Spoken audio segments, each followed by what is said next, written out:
आता आपण औषध दिल्यानंतर तुम्हाला हलकं वाटतंय, फ्रेश वाटतंय, भूक लागायला लागली, बाकीच्या बऱ्यापैकी तक्रारी कमी आहेत, पण हे अंगदुखी किंवा सूज थोडीशी कमी नाही म्हणतात.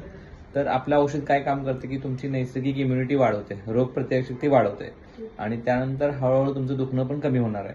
पण तुम्हाला आतून बरं वाटणं खूप गरजेचं आहे. हां, त्यात आपलं औषध त्या पद्धतीने काम करायला लागलेलं आहे. थोडासा वेळ दिला पाहिजे औषधाला. जसजशी तुमची इम्युनिटी वाढत जाईल, रोगप्रतिकारशक्ती वाढत जाईल, तसं तुमच्या वेदना पण कमी होणार. आपण त्या वेदना कमी होणं किंवा सूज कमी होणं ह्यासाठी काही औषध देत बसत नाही. आपण त्यासाठी काही औषध दिलेलं नाही.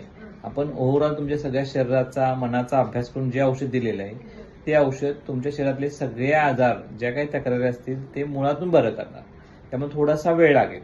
त्यामुळं थोडी थोडी जी काही चांगली इम्प्रूव्हमेंट होत जाईल आपल्याला, म्हणजे तुम्हाला झोप लागली पाहिजे, फ्रेश वाटलं पाहिजे, भूक लागली पाहिजे, अंगात तरतरीपणा वाटला पाहिजे, ह्या सगळ्या गोष्टी खूप महत्वाच्या आहेत. पोट साफ झालं पाहिजे, हे सगळ्या गोष्टी व्हायला लागल्या की हळूहळू बाकीची तक्रारी पण कमी होणार.